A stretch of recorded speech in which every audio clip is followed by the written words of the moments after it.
Viewers, welcome to Jaipur Dialogue USA and Jaipur Dialogue.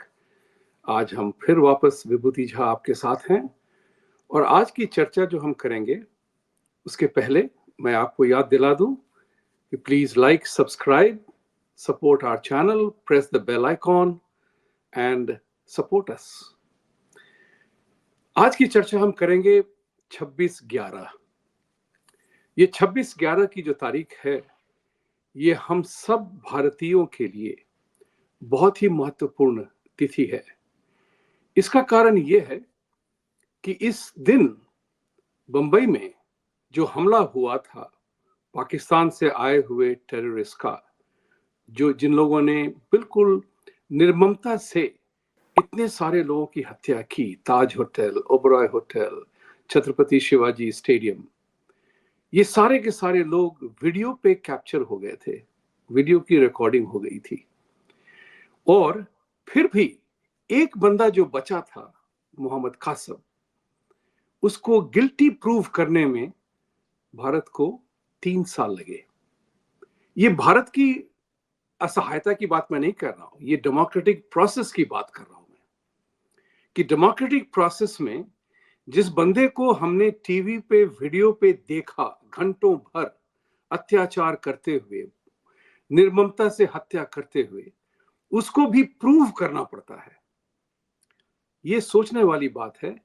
जो मैं हमेशा कहता हूं, इंग्लिश का शब्द है, सेंटेंस है, criminals and thugs take advantage of the compassion of the law, compassion of the society and the loopholes in the laws. This is the example. ये उसका पूरा उदाहरण है कि जब टेररिस्ट और ठग्स और क्रिमिनल्स हमारे सिस्टम का दुरुपयोग करते हैं, फिर भी हमें उसको प्रूव करना पड़ता है कि वो वाकई गिल्टी था. अब आपको सारी कहानी इसके बारे में मालूम है.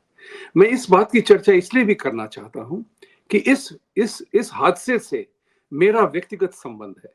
मैंने पहले कभी इस बात की चर्चा नहीं की, लेकिन उस दिन 26/11 को मैं भी बंबई में था और ये समझ लीजिए कि विधि का विधान था कि मुझे आज आपसे इस बात की चर्चा करनी थी, तो शायद मैं बच गया.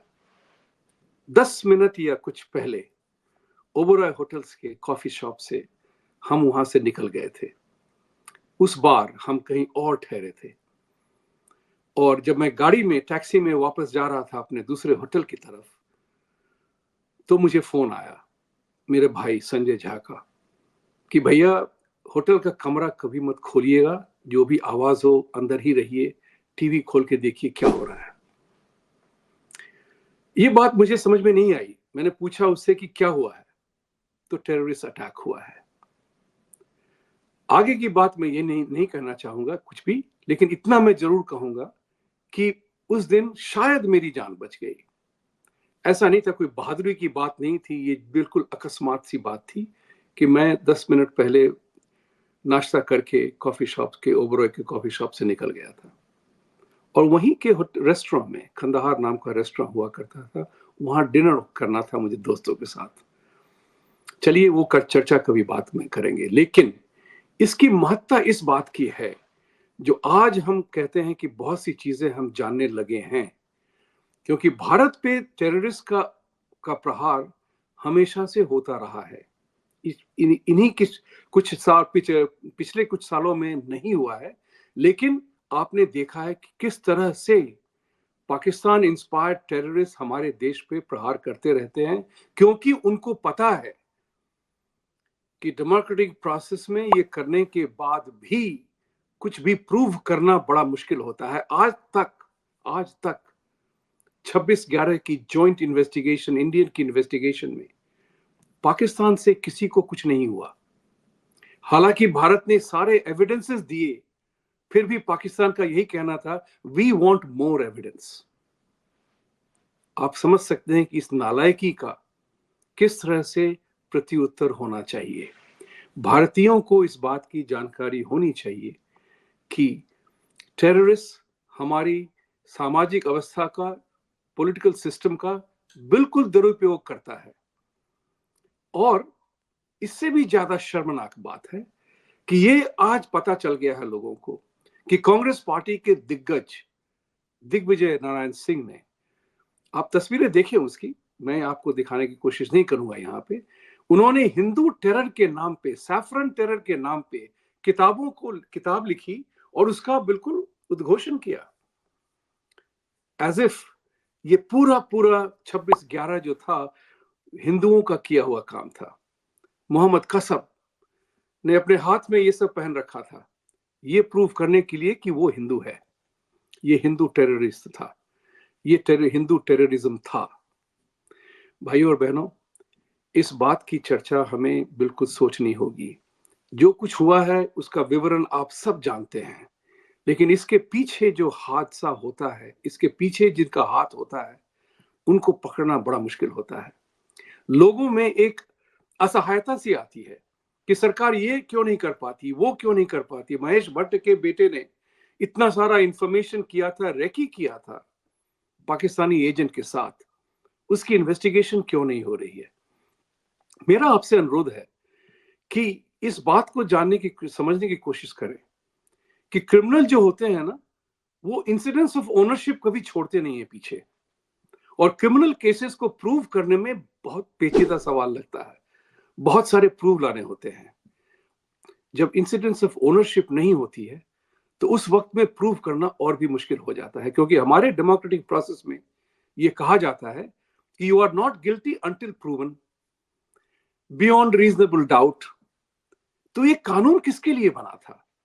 ये कानून इसलिए बना था कि कहीं किसी ने अगर जानबूझ करके आप पे और हम पे कुछ आरोप लगाया तो उसको गिल्टी गलत से हो तो उसको बचने की एक उम्मीद रहे।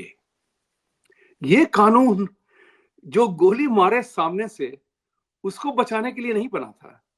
इसीलिए मैं कहता हूं कि क्रिमिनल्स और ठग्स जो होते हैं ना, जो हमारे कानून व्यवस्था का दुरुपयोग करते हैं, एक्सप्लॉइट करते हैं, उसके पीछे कुछ परिवर्तन होना चाहिए। ये फिर होगा। मुझे याद है कि इन यूएस के 9/11 के बाद मेरे एक दोस्त ने कहा था, नाम छोड़िए, चर्चा छोड़िए, इससे कि पहले मुझे फोबिया के नाम से लोग दोषारोपण करना शुरू करें, मैं ये कह दूं, उसने मुझे ये कहा था कि हम तुम्हारी सारी डेमोक्रेटिक प्रोसेस की ऐसी तैसी करेंगे, क्योंकि तुम्हारे कानून के हिसाब से हम गिल्टी नहीं हैं जब तक कि हमें प्रूव न किया जाए। तुम्हारे ही लोग, काले गोरे सफेद, हिंदू सिख मुस्लिम वकील हमारा केस लड़ेंगे, प्रूव करो। भाइयों और बहनों, ये सोचने की बात है। 26/11 एक छोटा सा हादसा नहीं था, ये भारत को झिंझोड़ने वाला, एक समाप्त करने वाला एक अभियान था, जिसमें मेरे विचार से कांग्रेस पार्टी का बहुत ही बुरा हाल था इसमें।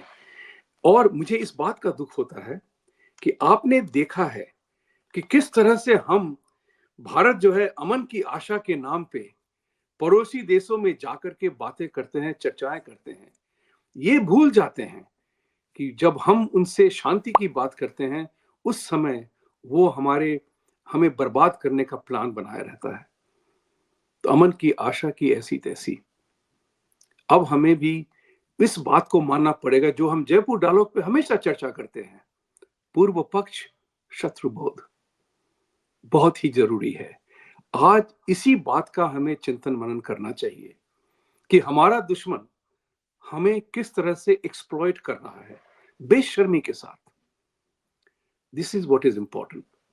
अगर हमने इस बात को नहीं माना, 26/11 के हादसे ऐसे ही होते रहेंगे और हमारे कानून, हमारे सिस्टम की एक्सप्लॉइटेशन होती रहेगी। मैं चाहूंगा कि भारत के लोग और दुनिया भर में हर एक भारतीय कांग्रेस पार्टी से यह सवाल पूछे कि वोट बैंक पॉलिटिक्स के लिए जो तुम करते हो वो हिंदुओं के लिए बहुत ही विनाशकारी है। और इस बात को भी हमें जानना पड़ेगा शत्रुबोध और पूर्व पक्ष के हिसाब से कि आज तक, मैं इस दावे के साथ कह सकता हूं कि आज तक 90% और मोर कांग्रेस पार्टी ने हिंदुओं के खिलाफ ही कानून बनाए हैं, हिंदुओं के खिलाफ सिस्टम बनाया है जिसके अंदर हम और आप असहाय हो गए हैं। चाहे वो फ्रीडम ऑफ रिलीजन हो, या मंदिरों की मैनेजमेंट हो, या वक्फ बोर्ड हो, जो भी हो। आज राहुल गांधी को देखिए आप, मैं चाहूंगा कि इस बात को आप गहरे तरह से सोचें। राहुल गांधी ने कहा है कि भारत क्या चीज है, भारत माता क्या चीज होती है। इससे क्या ज्यादा शर्मनाक बात हमारे लिए हो सकती है क्या? राहुल गांधी, जिसकी अपनी आइडेंटिटी नहीं है, वो कहता है कि भारत माता क्या है। इसी बंदे ने आज इंडिया में कास्ट सेंसस की चर्चा की है। आप सब जानते हैं इस बात को कि 1871 में ब्रिटिश रूलर ने कास्ट सेंसस किया था, जिसके अंदर भारत के लोग विभाजित हो गए। ये उनका एक प्रयोजन था डिवाइड एंड रूल का। आज Congress party, Nitish Kumar caste census से फिर हमें दोबारा नाश करना चाहते हैं, डिवाइड एंड रूल। तो ये कांग्रेस पार्टी की जो स्थापना हुई थी, ब्रिटिश ने की थी। ये ब्रिटिश के वंशज हैं, इस बात को भूलिए मत। इस बात को बड़ी गहराई से सोचिए कि आज तक Congress party divide and rule जो ब्रिटिश ने किया था, उसको और भी गंदी तरह से भारत पे लाद रहे हैं। मैं तो चाहूंगा कि भारत के लोग जो हैं, कास्ट सिस्टम को ही रिजेक्ट करें। एक आया था, ब्रिटिश स्थापित था, उसके पहले नहीं था कास्ट सिस्टम। ये हम और आप जानते हैं। बहुत सारे लोग इस बारे में चर्चा कर चुके हैं, लिख चुके हैं। तो हमें जो है, इस बेसिस पे डिवाइड किया जा रहा है, धर्म के नाम पे, और इसमें कांग्रेस पार्टी का वर्चस्व हाथ है। इस बात को कभी भूलिएगा मत।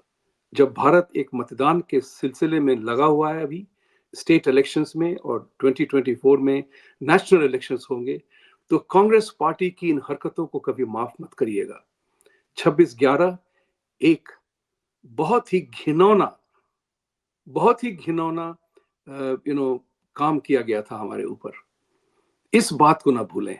हादसा होता है और हादसे होते रहेंगे, लेकिन उसके पीछे किसका हाथ था, इसको ना कभी भूलें आप।